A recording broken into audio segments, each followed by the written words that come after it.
Greetings, adventurers. This is DM Kurt, and how's my campaign going? Alright, so, right now, we're doing a set of different missions, all kind of semi-contained. They are in French Guiana. I did research. I thought it was interesting. I learned things. So, the players are members of a corporation that has invested heavily in a number of things. They own stock. They buy, they sell stock, and that corporation has earned a lot of money not actually building or doing anything on their own over the course of a few hundred years. They're just owners of things and sellers of other things. So, they own stock in Caterpillar Heavy Equipment. Caterpillar is working with Minerai something or other, the largest mining company in French Guiana. French Guiana, in turn, is to France what Alaska is to U.S. It is a completely separate province, and I am totally oversimplifying this for the sake of metaphor. They are separate from France, but they are considered a part of France. Okay? Anyway, it is very sparsely populated. It is in the northeast of South America, right next to Brazil. Don't have great agriculture, but they do have mineral mining, including gold and silver mining. So, the players arrive. They have a man there who is from the company. He's traveled ahead of them to make sure that they can get a few handguns and such, just in case they need it. They have all the supplies set up, have all the transportation arranged for. So, hey, yeah, I got a truck. Got a couple vans over here. I rented a couple vans so that we can get over to this other area so we can hop on a barge that goes upriver. Okay, and that'll get you to the mining camp. He's arranged this.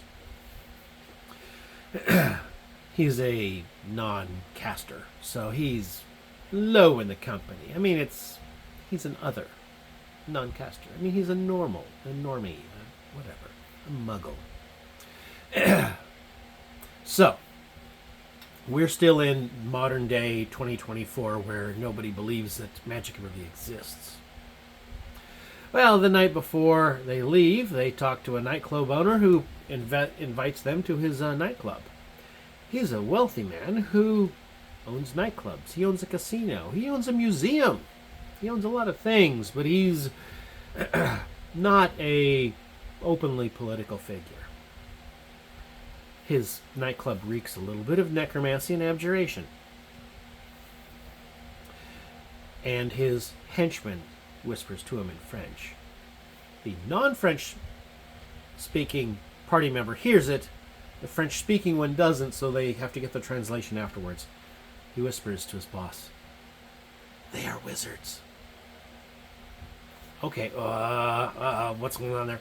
Anyway, in this country there is an upcoming election. The incumbent has been dealing with a little bit of unrest. It seems that some of the tribes in the jungle are getting unhappy. They think that they're being attacked by vampires, and they're freaking out. And they're attacking mining camps, supposedly. Maybe. The miners are suffering equipment failure, and that's where the PCs come in. Hey, we want to make sure that you continue to buy our products, buy our Caterpillar excavators and bulldozers, and other heavy equipment. It doesn't suffer from heat-related stress, usually. So we're troubleshooting, because we're with Caterpillar, officially. We're not with Caterpillar. The newcomer politician, well, he's campaigning on, well, there's civil unrest, there's problems, and you know what? I'm here to fix it. Because we need to change our leadership. This guy's spending a lot of money on ad revenue, on his ads. Wonder what that could be. Anyway, let's not worry about local elections you hear about on the radio. It's just local politics stuff. Nightclub owner says, "Yeah, I heard some rumors about vampires. Don't worry, there's no such thing as vampires. That's just silly talk." Cool. Yes, and as a gift, here, enjoy some hospitality. 30,000 euros in an envelope, cash. Go party. Have a fine night. Thanks for coming by, and thanks for speaking to me on such short notice. Cool. They take the vans to the barge. They ride the barge with some equipment all the way up to the mining camp. Cool. They have a little incident where there's people in the woods. People in the barge only travels during day. They tie off for night, camp it out because they don't want to try to steer down a completely dark river and run into anything. So when it gets dark, they tie off. There's dudes out there in the night. Guy with the thermal sight sees them. Gunfire, or the audio equivalent, goes off. Illusion. And the dudes out in the jungle run off. But then the crew wakes up. What's going on? Oh yeah, there were some dudes shooting at us. Oh crap. Untie, fire up the boat. Let's get out of here. They putt up the river a little bit under moonlight, and a couple of searchlights out mounted on the front to try to keep them from running into the rocks. Get a few miles up and tie off again, and the rest of the night's uneventful. They get to the mining camp, and somebody has, the maintenance guy's like, I don't know why we're having problems. Why we have a cracked engine block here, and we have this here, and this equipment is suffering in the tropical heat, but it shouldn't be overheating. The water pump was fine. Last I looked, it looks like a perfectly fine water pump, but yet, engine seized. And I'm ordering new coolant and new parts, and it should get here in a few days. One of the casters waits till the maintenance guy's looking the other way, casts mending on the on the engine block, cast where it's cracked. He goes, "Where's the crack at?" And he's like, "I don't know. It was right here, but whatever. Somebody must have. I don't know." They're just messing with the guy for no reason, but okay, cool. They kind of hear about some attacks. That's like 3 guys were killed, people who walked away from the mining camp to have a smoke break were killed. They've been pulled off. A couple were shot with arrows, and the other looks like he's pretty beat up, but he has 2 holes in his neck and he has no blood in him, and his body's dumped on the side of the river for people to find. Investigation. Yeah, you got 2 guys shot full of arrows. But this guy who was drained from the neck, it looks like he was captured over here. Yeah, speak with dead. 2 guys jumped out, beat him with sticks. That's all he knows before he passed out. They investigate the jungle. They find where there are some footprints, rub marks on a tree. He was strung up by the ankles, 2 holes punched in his neck, blood drained into a hole covered up, his body left where it would be found to look like a vampire attack. Okay, their first thought is ritual. Somebody's casting some kind of weird ritual. Okay. Next thing that goes on, they had previously they had a email attachment file was a map, satellite map, and it showed that there was kind of this squiggly little ridge, snake-shaped, and there was a hole in it. Looks like a well. And they'd heard legends that a witch hunter in the 1700s named Percival Fabian had carved a bloody swath through the country and then got swallowed by the minotaur, which is a giant worm capable of swallowing, horses. Sounds like something to be stated like a purple worm, but hey, who am I to say? There's various other legends of monstrous creatures in the jungle and in the rivers. But hey, let's go check out this. Go check out this thing.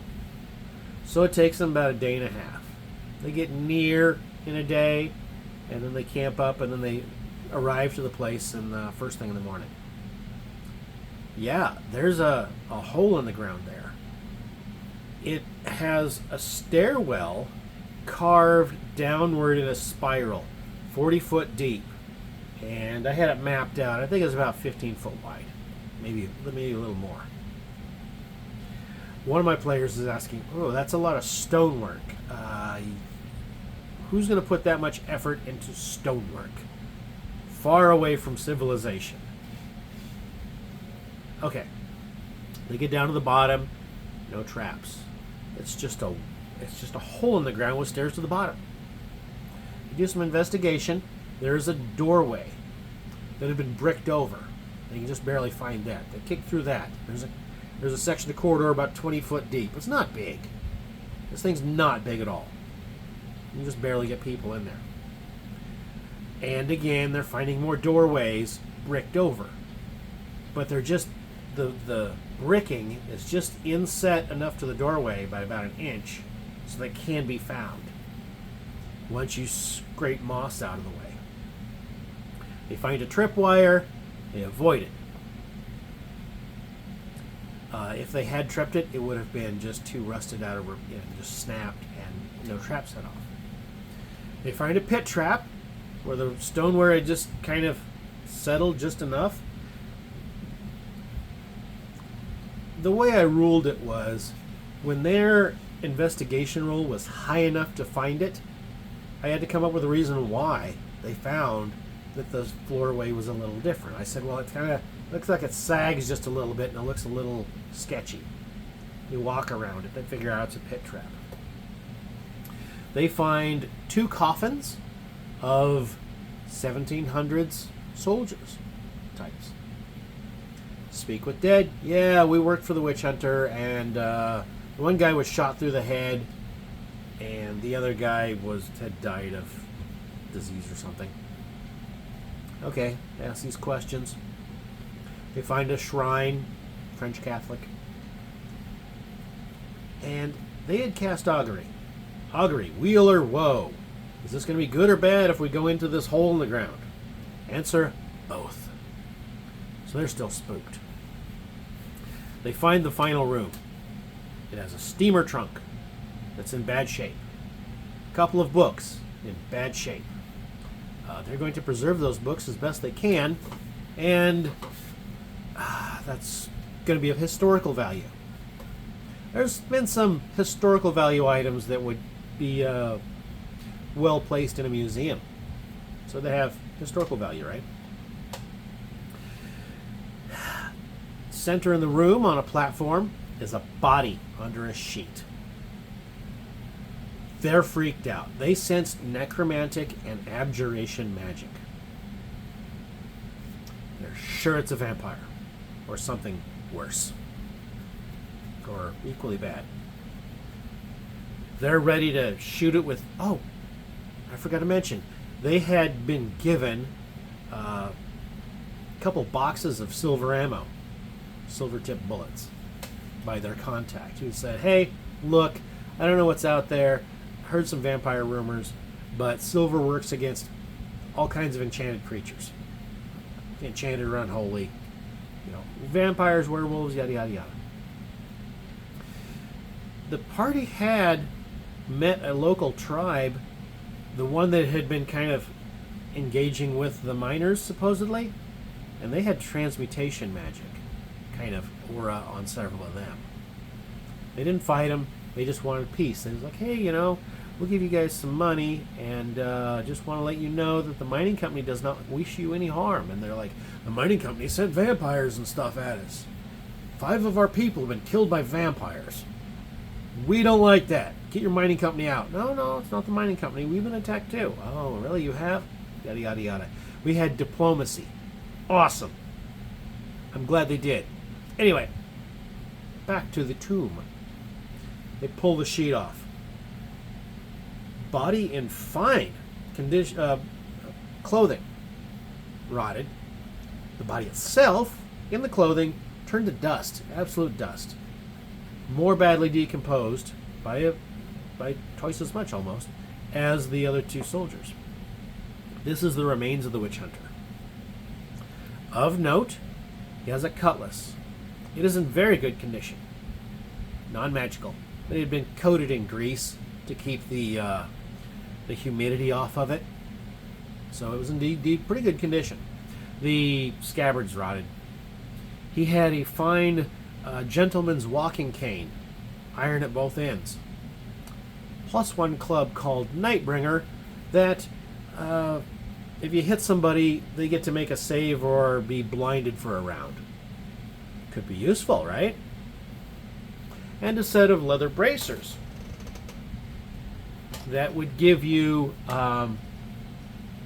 advantage to save versus magical effects and resistance to attacks of a magical nature. There's your abjuration magic right there. Okay. And if you slay a magical creature or spellcaster, you get temporary hit points equal to your level.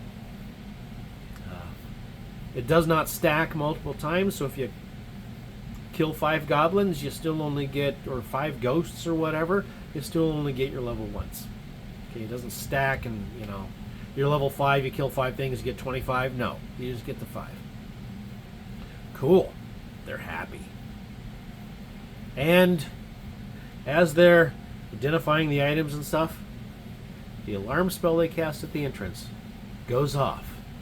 And it is the end of the session.